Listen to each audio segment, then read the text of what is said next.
I wanted to tell you about a wonderful set we have that helps in teaching about simple machines. It's called the Wooden Simple Machines set. And as you can see, it comes with 4 simple machines: a lever, a pulley, inclined plane, and a wheel and axle. We have 4 of these sets. Each one comes with each of the 4 that you see here. You can request 4 sets so that you'd actually end up with 4 pulleys, 4 levers, and inclined planes and the wheel and axles, or you're welcome to request 1 and use it as a classroom demonstration. What is a huge advantage of these sets, I think, is that it comes with a little curriculum guide with some experiments the students can perform.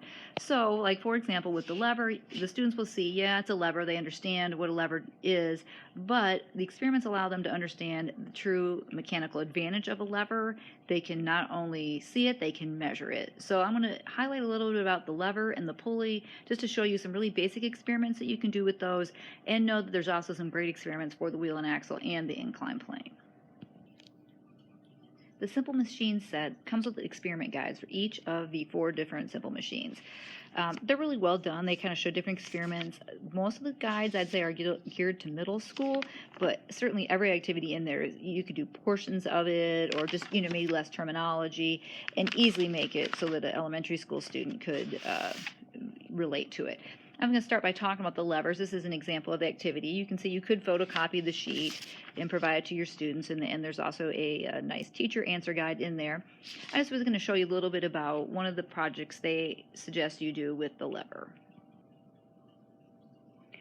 So this is the lever, and because it has the 3 different slots, I think you can see there, it allows the students to really understand that connection between the mass at the end and how far it is from the fulcrum itself.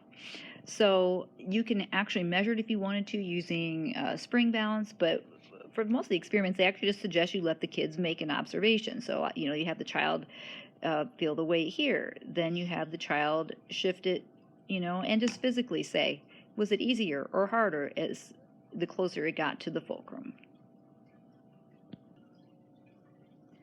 For the pulley, one of the experiments they suggest is literally just lopping the pulley or the weight over the pulley back so that you can actually measure what it would be like to pull an object with this mass without the use of the pulley. So we have like spring balances. You can certainly use one in your classroom. You can request one if you don't have one.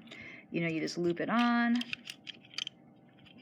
You pull it, and the students can actually measure how much force it takes, to lift the weight without the benefit of a pulley. Then, as you can imagine, you just redo the experiment, lopping it around. This time you can actually do it with one pulley. You could do it with a combination of the pulleys. So you can just loop it around and then have the student remeasure again by putting the weight on right on here, using the spring balance, and comparing the difference. So you could have them do it with measurement tools, without measurement tools. It's certainly obvious enough that they could figure it out. So that's just a sampling of some of the things that you can do with these wood simple machine sets. I think your students would really benefit from the sets. If you would like to, some teachers have even requested them a week prior to when they really want to use them, so they have time to develop a good experiment that they can do with the students. Just let us know if that's something you'd like to try.